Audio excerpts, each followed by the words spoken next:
Okay, here I am on the end of my bed, buzzing around. I'm going to do an olive buzzer. Okay, so the very successful fly next to the black buzzer. So here we go. We're going to lay the thread over the top of the hook. And we're going to trap the thread just behind the eye of the hook. And then we're going to try and do even turns up the shank of the hook.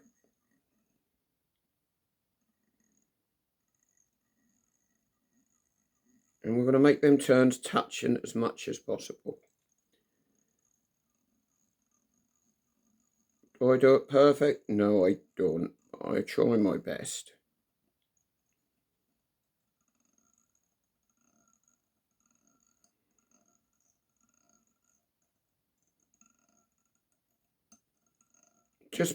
Just as it starts to bend, I'm going to stop with the olive thread. We're going to put a red butt section in this fly, so what we're going to do is just adjust it in the vise. It doesn't take a second. We've got some red thread here, 6/0. Trap the thread.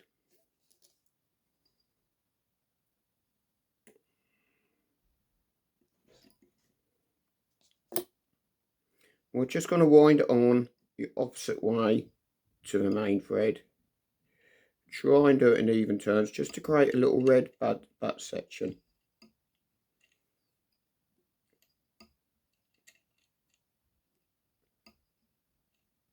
It's up to you how big you do the butt section. I've done a couple of mil.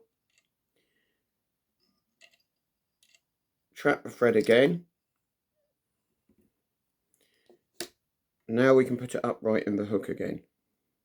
In the vise, sorry. Okay. For rib, I'm going to use a copper wire. The rib is used to segment the body.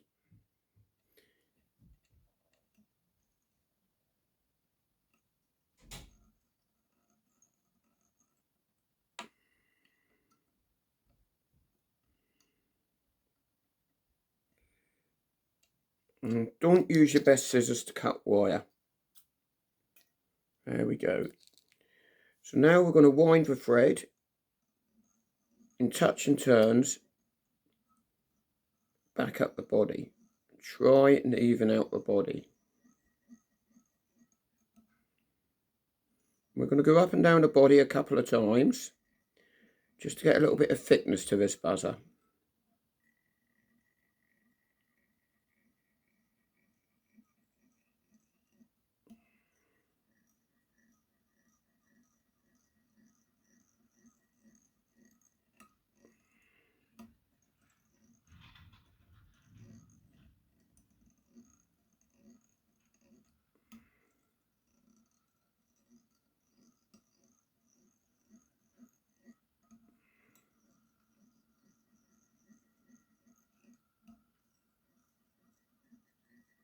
And we're going to just go up once more.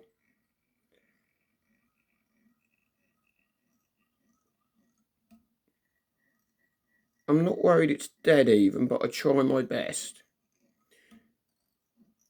because the varnish will even out to a degree. Now we're going to go down the body to where we want to start the head. About there. Okay. We're going to bring the rib over and reasonably even turns, 3 or 4. Just turn over, keep it tight against the body. Trap the wire.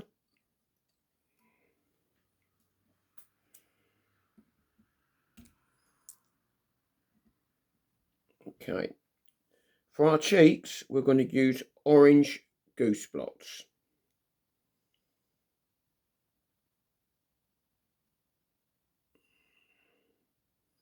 We're going to put one either side. Press it against the hook.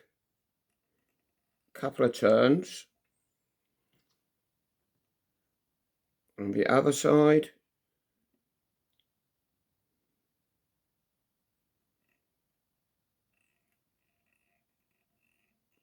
Now we're going to build up the head. This fly can be used on the point, or it can be fished under an indicator, or it can be used on the dropper. Quite often put a black beaded buzzer on the point, and maybe this one on the dropper to add a bit of variety. And it's a good fly, it has caught me many fish. And please remember, the fly tying is only about a few basic techniques and put ingredients on the hook in the right order. How big do you make the head doesn't really matter really. I try and make them a sort of bullet shape.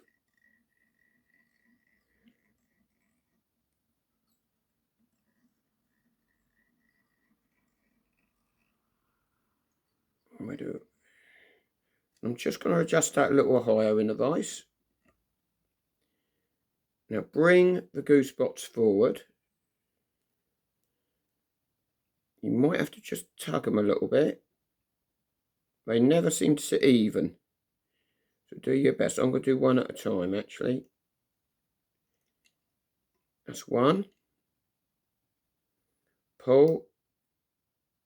You've got to be very careful. They are fragile, not to break them.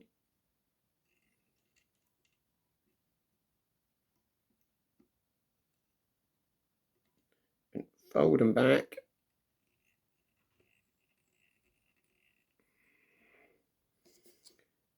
With your scissors.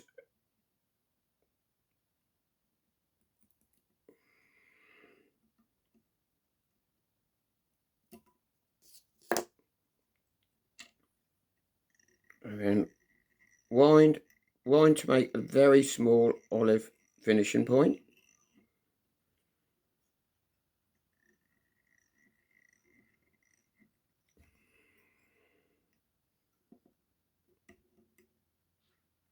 Three half hitches to finish.